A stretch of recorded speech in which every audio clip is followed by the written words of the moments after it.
सर्दियाँ आते ही जो अलग अलग तरह के पराठे खाने का स्वाद होता है उसका मज़ा ही कुछ और होता है। तो चलिए आज की इस वीडियो में मैं आप लोगों के साथ गोभी और प्याज के पराठे बनाने की बहुत ही आसान रेसिपी शेयर करने वाली हूँ। अगर अक्सर आप पराठे बनाते हैं और आपके पराठे बेलते टाइम पे फट जाते हैं, तो अगर आप कुछ टिप्स को फॉलो करेंगे तो आपके पराठे बिल्कुल भी कभी भी नहीं फटेंगे।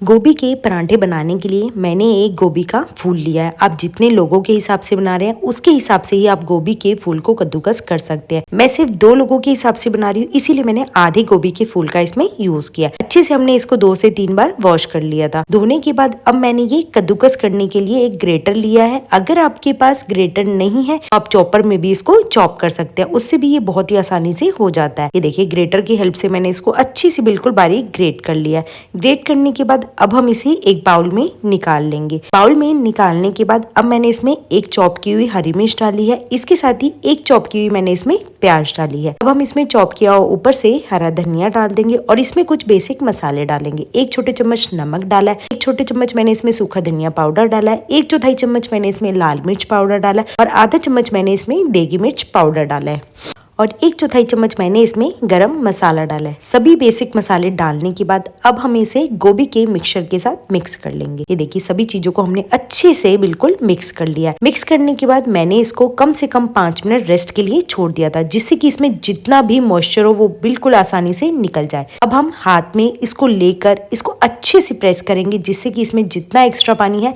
बाउल में ही निकल जाए। ये देखिए कितना सारा इसमें से पानी निकला। आप इस पानी का यूज डो बनाने में भी कर सकते हैं। ये देखिए मैं तो पहले से ही डो बनाकर तैयार कर लिया था, इसीलिए मैंने इसको फेंक दिया है। डो बनाकर हमने पहले से ही तैयार करके रखा होगा, बिल्कुल नॉर्मल जिस तरह से रोटी का डो बनाते हैं उसी तरह से मैंने ये भी डो बनाकर तैयार कर लिया था। थोड़ा सा मैंने लोई ली है, लोई को हाथ पर रखकर इसे अच्छे से गोल कर लिया। बिल्कुल मीडियम साइज की लोई ली है, ज्यादा बड़े साइज की हमें लोई इसके लिए नहीं लेनी है। लोई लेने के बाद अब हम इसे थोड़ा सा सूखा आटा लगाकर बेल लेंगे। ये देखिए थोड़ा सा मैंने इसको बेल लिया है। बेलने के बाद अब जो हमने गोभी का मिक्सचर बना के रखा था उसे अब हम लोई के बीच में रख देंगे। ये देखिए लोई के बीच में रखने के बाद अब हम इस तरीके से साइड में से इसे फोल्ड करते रहेंगे, जिससे कि हमने जो इसमें जितना गोभी का मिक्सचर डाला है वो बिल्कुल बीच में रहे। और अब हमने इसको अच्छे से साइड में से सील कर दिया।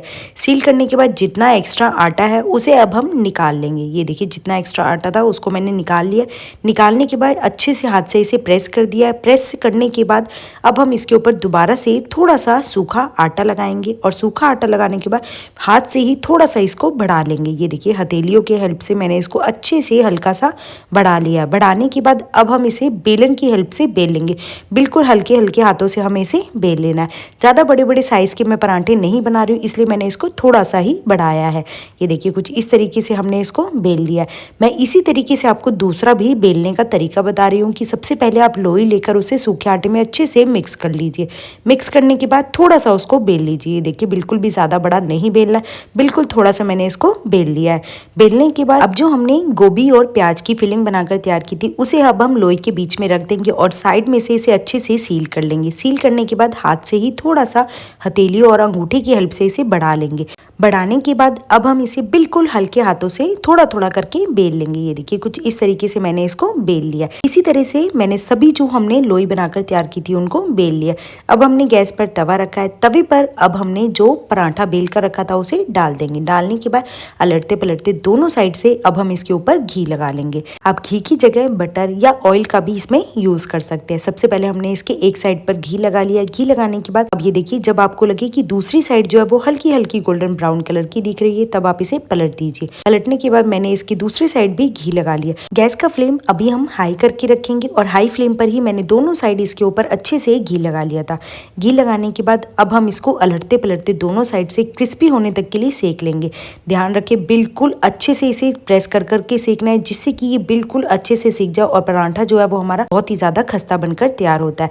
घी लगाने के बाद मैंने गैस की फ्लेम को बिल्कुल लो कर दिया था और लो फ्लेम पर ही अलटते पलटते मैंने इसे कम से कम 1 मिनट तक के लिए दोनों साइड से दोबारा से सेक लिया। जब आपको लगे कि पराठा बिल्कुल अच्छे से सिक चुका है तब आप इसे तवे पर से उतार लीजिए। और इसी तरह से जो हमने बाकी भी गोभी की स्टफिंग वाले पराठे बेल कर रखे थे उन्हें भी हम बिल्कुल अच्छे से दोनों साइड से अलटते पलटते घी लगाकर सेक लेंगे। और ये देखिए इस तरीके से पराठे बेल कर बनाने से हमारे जो पराठे हैं वो बिल्कुल भी नहीं फटते और हमारी स्टफिंग जो है वो बिल्कुल भी बाहर नहीं निकलती है। ये देखिए दोनों साइड अलटते पलटते मैंने इसके ऊपर भी घी लगा दिया है। घी लगाते टाइम पे मैंने गैस की फ्लेम को हल्का सा हाई कर लिया था और दोनों साइड इसके अच्छे से घी लगा दिया है। घी लगाने के बाद अब हम इसे अच्छे से साइड्स पे से प्रेस करते रहेंगे, जिससे कि जो पराठा है वो हमारा बहुत ही ज़्यादा खस्ता बनकर तैयार होता है। और ये देखिए इसी तरह से मैंने बाकी भी सभी जो पराठे हैं वो बनाकर तैयार कर लिए। गर्मा गर्म अब हम इन पराठों को सर्व करेंगे। आप चाहें तो इन पराठों को अपने बच्चों के लंच बॉक्स में भी सर्व करके दे सकते हैं, क्योंकि एक बहुत ही ज़्यादा हेल्दी है और झटपट बनकर ये तैयार हो जाते हैं। ये देखिए किसी भी पराठे की जो हमारी फीलिंग है वो बिल्कुल भी बाहर नहीं निकल रही है। मैं एक पराठे को आपको तोड़कर दिखा रही हूँ कि अंदर तक फीलिंग जो है वो कितनी अच्छे से भरी हुई है और बिल्कुल भी ये बाहर नहीं निकली है। आप भी एक बार इस तरीके से पराठे बनाकर तैयार कीजिए। अगर वीडियो पसंद आए लाइक शेयर सब्सक्राइब करें।